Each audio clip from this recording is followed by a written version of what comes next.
যদি আমার পোলার কিছু হয় রে, আমি পুরো দুনিয়া কিয়ামত লাগে ফেলাম।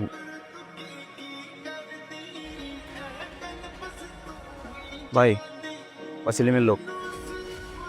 আমি আপনার সব টাকা পরিশোধ করে দেবো, আল্লাহর কসম। ওই কুত্তার বাচ্চা, তোরে কি আমি টাকা হাওলা দিছি? সুদে টাকা দিছি, মাস শেষ হইলে টাকা দিয়া দিবি। আর এক মাস সময় দিতে, আমি সব টাকা পরিশোধ করে দেবো। দিলাম তোর আর এক মাস সময়। আমার যে পোলায় পুলিশের কাছে ধরাই দিছে না, ওর নামটা তুই আজকের ভিতরে আমার দিবি, পারবি? পারবো ভাই, পারবো। সময় দিলাম একবার, যা। তবে খবর দে, কয় মাস হয়ে গেছে, চেহারা দেখি না। তোর পোলারে তুই খুঁজে ভয় পাওয়ার কিছু নাই, মজা করতেছে বলো ভাই। কেউ যে কোনো বিপদে পড়লে ওটা আমি সমাধান করে দিই। তোমার যদি হেল্প লাগে আমার বলবা। তুমি খুব সেফ, তুমি আমার বাবার সাথে দেখা করে দিতে পারবে? এই তোর নামে এসব কিও নেই, এর পিছিয়ে পিছিয়ে ঘুরোস, এগুলো এখন শুনবো না। কোনো মায়ের পিছিয়ে তোর কোনো দেবো না কিন্তু। যারা ভালোবাসি তার পিছনে না গুলেও কার পিছিয়ে করুন তো। বলতেছিস কেন? না করছি না তোরে?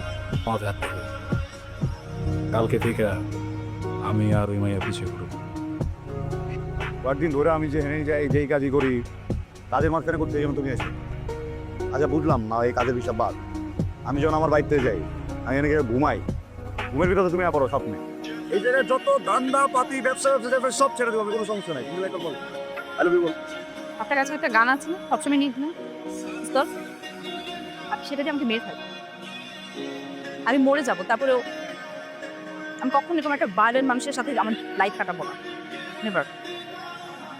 জানো মামনি, বাবা তোমাকে অনেক মিস করেছি। তো বাবার একটা কাজ ছিল, তাই আসতে পারিনি। এবার আর তোমাকে ছাড়া আমি একদিনও থাকবো, আজই তোমাকে নিয়ে যাবো। বাবা, তোমার এখানে কি হয়েছে? ও কিছু না মামনি, এটা সম্ভব না। তাহলে তো আমার মেয়েকেও তোমার হাতে তুলে দেওয়া সম্ভব না।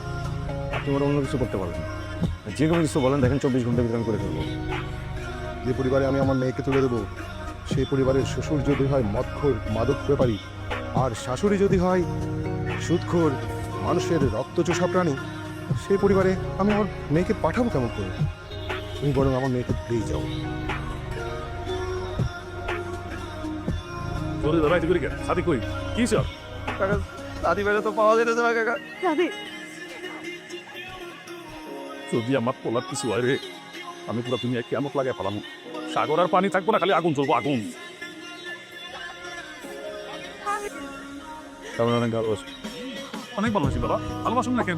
মাথা আমি যেটা ঘুমোতে করতে পারবা।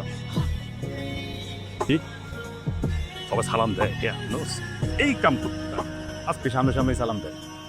তুমি যখন ঘুরে যাও তখন তোমার পিছনে গালি দেয়।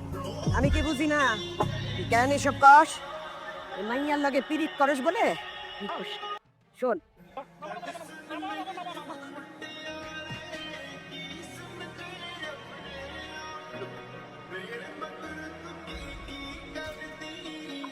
তোর লেগা আর তোর মাইয়ার লেগা আমার পোলা আজকে সন্ত্রাসী কার্যক্রম ছেড়ে দিয়া ভালো মানুষের জীবনযাপন করছে। শুধু একা ছাড়েনি তো, ও আমাদেরও ছাড়তে বাধ্য করছে। আমি 2 নম্বরে মদের ব্যবসা ছাড়ছি, আমার বউ সুদের ব্যবসা ছাড়ছে। সমাজের কাছে ভালো হয়েছি, পোলার বুকে ছুরি মেরে যাবে গিয়া। আপনার ছেলেকে আমি কেন বিয়ে করবো বলুন তো? সে তো আমাকে বাধ্য করেছে বিয়ে ডিসিশন নিতে, আমি তো তাকে কখনোই বিয়ে করতে চাইনি। আমি আমি আমি নিজের দায়িত্ব নিয়ে মেয়েটারে বিয়ে দিতে চাই। ওদিকে যেন কি সমস্যা, দায়িত্ব তোরা যা, এটা আমি দেখতেছি। যা তো আপনি এখানে থাকলে আমার ভালো লাগছে না, আপনি চলে যান এখন। চলো আমার সাথে, আমি ভালো রাখি। খুব ইচ্ছা ছিল তোমার বউ আসবে, তোরে নিয়ে কি করস? দিয়া হইব, আশা হইব না। এত সুন্দর একটা জিনিস আল্লাহ মাস্টার আমি করে যায়।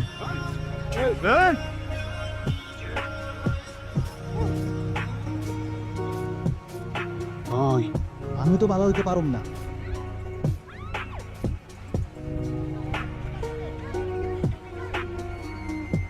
আমি বিয়েটা করি নাই, যার সাথে বিয়ে ঠিক হয়েছিল এই ছেলেটা অনেক এডুকেটেড, অনেক শিক্ষিত। সংসারে কি হবে জানেন? আমি বস দিয়ে দেখাতে পারবো না, সেই হবে বস। ভাবলাম এমন একজনকে বিয়ে করি যার ন্যূনতম শিক্ষাগত যোগ্যতা নাই, যার সাথে বিয়ের পর আমার অনেকগুলো বাচ্চা হবে, বাচ্চাদেরকে আমি শাসন করব, সাথে সাথে বাচ্চার বাপকেও শাসন করব। আমার দিক থেকে আই লাভ ইউ। তোমার দিক থেকে কি